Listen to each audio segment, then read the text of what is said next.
Olá, olá, meu aluno do 5º ano aqui da Rede Municipal de Araxá. Seja bem-vindo à nossa TV Araxá Educa. É bom ter você aqui. Eu sou o professor GG e estou aqui para aprender português com você. Nós temos conversado muito sobre diversos gêneros textuais. E hoje, mais uma vez, nós vamos começar um trabalho com outro gênero textual.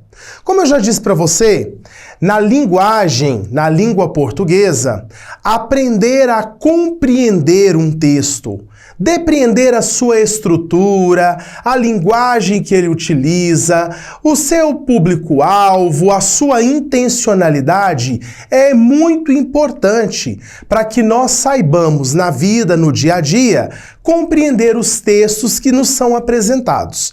É por isso que neste bimestre, sobretudo, nós temos nos debruçados em diversos gêneros textuais com a finalidade de percebermos como esses gêneros se constituem, as suas linguagens, as suas marcas, as suas formatações.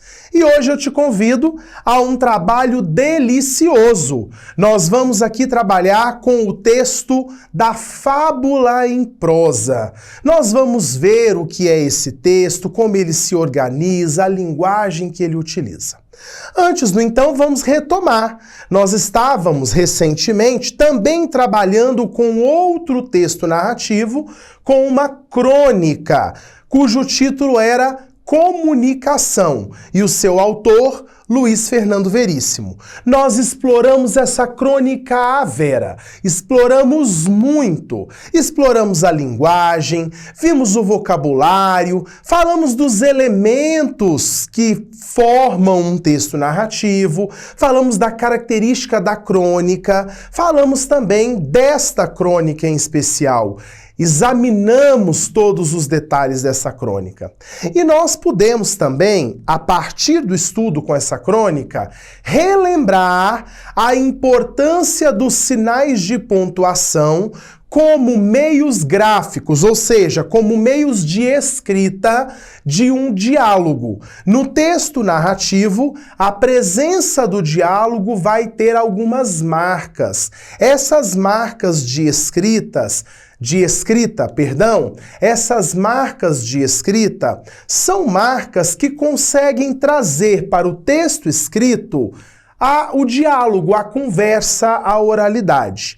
E por fim, neste trabalho com os elementos que trazem para o texto escrito o diálogo, nós retomamos os sinais de pontuação que nós havíamos estudado há algum tempo, tá bom? Então agora nós vamos trabalhar com a fábula em prosa. E a fábula que eu escolhi para o nosso trabalho é essa fábula aqui, que talvez você já tenha lido, que é uma fábula que a gente encontra em diversos lugares, em diversos livros, pela nossa vida estudantil, que é a fábula cujo título é A Cigarra e a Formiga. Num belo dia de inverno, as formigas estavam tendo o maior trabalho para secar suas reservas de trigo. Depois de uma chuvarada, os grãos tinham ficado completamente molhados. De repente, aparece uma cigarra. Por favor, formiguinhas, me deem um pouco de trigo. Estou com uma fome danada. Acho que vou morrer. As formigas pararam de trabalhar, coisa que era contra os princípios delas, e perguntaram: mas por quê? O que você fez durante o verão? Por acaso não se lembrou de guardar comida para o inverno? Para falar a verdade, não tive tempo, respondeu a cigarra. Passei o verão cantando. Bom, se você passou o verão cantando, que tal passar o inverno dançando? Disseram as formigas e voltaram para o trabalho dando risada. Moral: os preguiçosos colhem o que merecem. Eis então o texto da Cigarra e a Formiga, que foi aqui traduzido pela Heloísa Já. Esse texto pertence a um autor muito antigo, a um escritor, a um produtor de histórias que faz parte do nosso imaginário, que é o Esopo. Para que nós saibamos quem é de fato o autor desta fábula e a importância dele para a nossa cultura, para a produção de texto, eu vou te convidar a assistir um pequeno vídeo. Nesse pequeno vídeo, vocês vão poder conhecer um pouquinho do pai das fábulas, que é Esopo. Vamos lá assistir comigo? Vamos conhecer um pouco mais sobre Esopo? Esopo é considerado o pai da fábula. Foi um fabulista grego que viveu antes de Cristo. Pelo que se sabe, foi escravo em Samos, ilha da Grécia. É um personagem lendário. Esopo inventava histórias em que os animais eram os personagens. Por meio dos diálogos entre os bichos e das situações que os envolviam, ele procurava transmitir sabedoria de caráter moral ao homem. Assim, os animais nas fábulas tornavam-se exemplo para o ser humano. Cada bicho simboliza algum aspecto ou qualidade do homem, como, por exemplo, o leão representa a força, a raposa, a astúcia, a formiga, o trabalho e etc. Lista de algumas fábulas de Esopo: a galinha e os ovos de ouro, a cigarra e a formiga, o leão e o rato, a raposa e as uvas, a lebre e a tartaruga, a rã e o touro, o gato e o galo e outras mais. E aí, conheceram o Esopo? Vocês viram que este homem era um homem muito criativo e que vários textos que você já leu foram escritos por ele? Bom saber disso, né? Esta informação, ela nos ajuda, inclusive, a compreender a estrutura dos textos que foram escritos por este autor, tendo em vista que ele é um dos grandes criadores desse gênero. Depois que nós falamos, lemos a fábula e falamos do seu autor, eu quero te convidar a observar os elementos do texto. Estes elementos do texto são os elementos do texto narrativo, aqueles mesmos elementos que nós encontramos na crônica do Luiz Fernando Veríssimo nas aulas anteriores. Ou seja, a fábula, que é o texto com o qual nós trabalhamos agora, é um texto narrativo. É um texto que tem um fato que é contado por um narrador, que é vivido por personagens e que se passa no tempo e no espaço. Hoje, eu vou retirar aqui 3 elementos para nós analisarmos. E eu começo trazendo para vocês a reflexão. Quando o texto se passa? Qual é o tempo desse texto? É possível no texto perceber um momento específico? É possível no texto identificar em que ano, em que século, em qual tempo o texto se passa? Pois é, pessoal, nós estamos num tempo que é indefinido. A única informação que nós temos é que neste tempo vivia-se o inverno. Entretanto, nós não sabemos o inverno de quando. Outra coisa importante que eu quero chamar a sua atenção, meu aluno, é que este texto que se passa num tempo indefinido, na estação do inverno, ele acontece num curtíssimo espaço de tempo. É o espaço de um diálogo, é o espaço de uma conversa entre a cigarra e as formigas. Tá bom? O próximo elemento que eu quero te chamar para pensar comigo é o lugar. Onde esse texto ocorre, hein, gente? Em que espaço, em que lugar esse texto ocorreu? Ah, tenho certeza que você consegue pensar que nesse texto também não há uma especificação de lugar. Nós não sabemos em que lugar. Não fala para nós que é na floresta, não fala para nós que é no meio da mata, que é dentro de uma cidade. A gente não consegue situar essa história. É um espaço não especificado. Mas é possível imaginar que seja num ambiente onde vivem as formigas, já que é o lugar em que elas guardam as suas comidas e é o lugar em que elas cuidam dos seus alimentos, sobretudo durante o inverno em que elas ficam guardadinhas, escondidas do frio. Nós não sabemos às claras que lugar é esse, mas nós identificamos genericamente a possibilidade de ser perto de um grande formigueiro, tá bom? E depois, para acabar, eu pergunto para você, quem participa da história? Quem são os personagens dessa história? Lembrando que personagem é todo elemento, seja ele pessoa, coisa, animal, que participa. E no caso do nosso texto, os personagens são as formigas e a cigarra. Sim, são elas os personagens da nossa história. São elas que participam, que vivenciam o fato. Tá bom? Turma, nós já estudamos que o narrador é a voz que me faz conhecer os fatos. Ou seja, o texto narrativo é aquele que conta algum acontecimento. E eu só sei que acontecimento é esse quando eu tenho o auxílio de uma voz que me conta esse acontecimento. Essa voz recebe o nome de narrador. Se nós pegarmos o texto que nós acabamos de ler, nós conseguimos grifar no texto a voz do narrador, as falas do narrador. Olha lá, no início do texto, num belo dia de inverno, as formigas estavam tendo o maior trabalho para secar suas reservas de trigo. Depois de uma chuvarada, os grãos tinham ficado completamente molhados. De repente, aparece uma cigarra.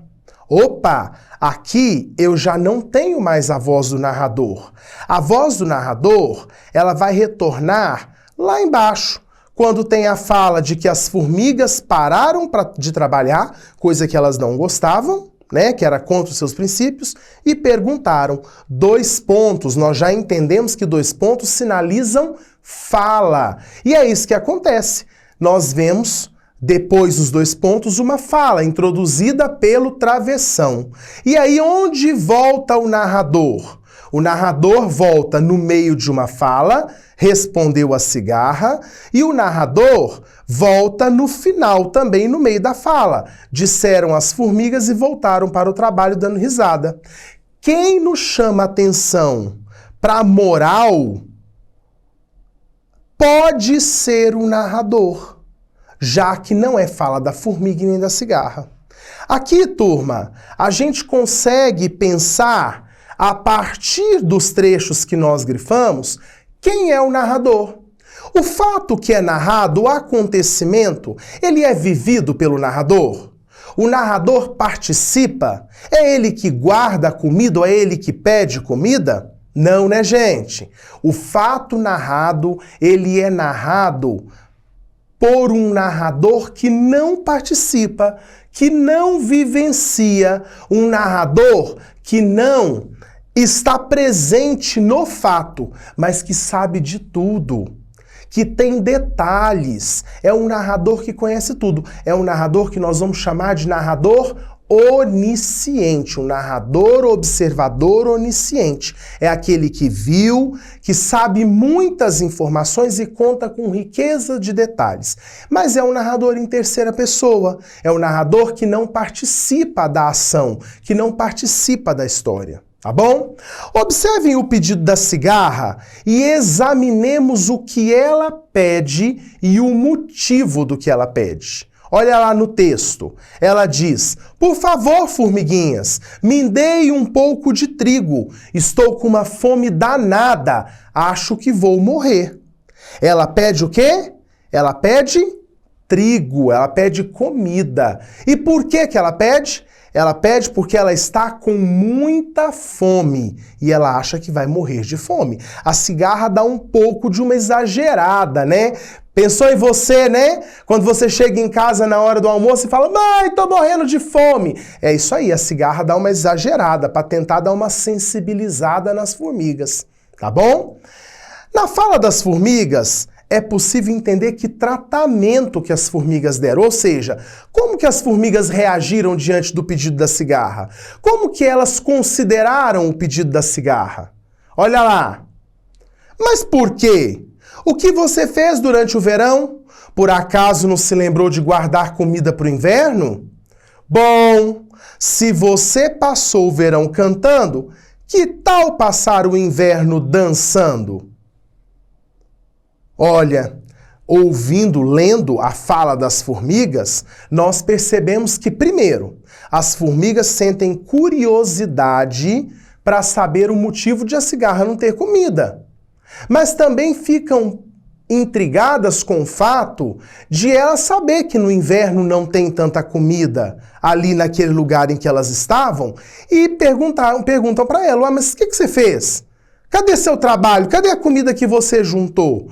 Quando as formigas descobrem o porquê que a cigarra está pedindo comida, elas ficam muito bravas e imediatamente dão uma resposta decisiva. Ah, é? Cantou no verão? Dance no inverno. Perceba que aqui a palavra dance, que tal dançar no inverno, não é apenas dançar, de mexer o corpo, mas é também um dançar do tipo e dançou. Não tem solução para o seu problema, nós não vamos te ajudar, tá bom? A gente consegue perceber isso aqui. Ou seja, o tratamento dado pelas formigas à cigarra, primeiro é um tratamento de curiosidade, de revolta diante da situação. Mas quando elas descobrem o motivo da cigarra não ter comida, elas são categóricas, elas são decididas. Não vamos te ajudar, se vire. É isso que elas dizem com outras palavras. Tá bom? Uma coisa interessante é notar que pela fala do narrador existe um jeito de ser, um jeito de viver que as formigas têm que justifica o tratamento que elas dão para a cigarra. Ou seja, tem alguma coisa que as formigas fazem que traz para elas um jeito que as pessoas devem viver que faz com que elas também deem um tratamento, essa resposta para a cigarra. Né? Então aqui, ó, as formigas pararam de trabalhar, coisa que era contra os seus princípios, os princípios delas. Então, quando a gente lê aqui, a gente percebe claramente, as formigas têm como princípio o trabalho. As formigas são decididas a trabalhar. E aí, parar de trabalhar é contra aquilo que elas pensam, é contra aquilo que elas querem que aconteça. Se a cigarra não trabalhou, isso também fere os princípios das formigas, e isso faz com que elas não ajudem a cigarra, tá bom? Relendo o trecho abaixo, podemos perceber o sentido daquilo que o narrador diz. As formigas pararam de trabalhar, coisa que era contra os princípios delas, e perguntaram quais palavras poderiam substituir o trecho para que se dissesse a mesma coisa. Quais palavras a gente poderia substituir aqui que era contra o princípio delas? Eu trouxe duas sugestões. Contrária aos seus costumes, que não gostavam de fazer. Coisa que era contrária aos seus costumes. Coisa que não gostavam de fazer. Tá? Então a gente percebe que ser contra os princípios tem esse sentido no texto. Tá bom? As fábulas costumam ter uma moral. A moral desse texto aqui é: os preguiçosos colhem o que merecem. O que essa moral quer dizer? Essa moral quer dizer que quem não trabalha, quem fica com preguiça, vai receber coisas que não são coisas que elas querem, coisas que as satisfaçam, tá? Aqui eu tenho vários ditados populares que trazem essa noção. Quem ama a preguiça desama a fortuna? Não tem muito essa noção? Tem. Quem ama a preguiça não tem fortuna, não tem felicidade, dinheiro. Quem tem preguiça nas pernas ganha ferrugem nos dentes. Quem não trabalha fica enferrujado. Também. A preguiça tudo dificulta, o trabalho facilita. Se tem preguiça o lavrador, comem-lhe os ratos o melhor. A preguiça é a mãe da indigência. O preguiçoso é sempre pobre. Então percebam que aqui, nos ditados populares que eu trouxe para vocês, tem essa noção, que o preguiçoso colhe aquilo que ele plantou. Na aula de hoje, então, nós estudamos a fábula em prosa da cigarra e das formigas. Vamos continuar falando dela. Vem comigo para a próxima aula. Tchauzinho, ficaremos aqui juntos, letrados e misturados. Fui!